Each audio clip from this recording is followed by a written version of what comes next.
Pendant la digestion, la plupart des aliments que nous mangeons sont transformés en glucose, couramment dénommé glycémie.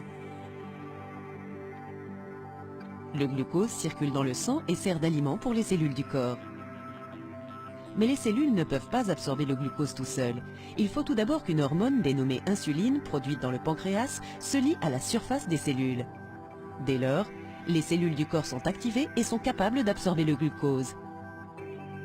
Ce processus ramène à la normale le taux de sucre dans le sang. Le diabète sucré est une maladie qui affecte la capacité du corps à utiliser efficacement le glucose sanguin. Dans le diabète de type 1, le pancréas ne produit pas suffisamment d'insuline. Le glucose ne peut donc être absorbé pour ravitailler les cellules. Dans le diabète de type 2, l'insuline est sécrétée, mais elle ne fonctionne pas correctement et le glucose n'est pas absorbé régulièrement par les cellules. Ces deux types de diabète ont les mêmes conséquences. Le glucose n'est pas absorbé par les cellules.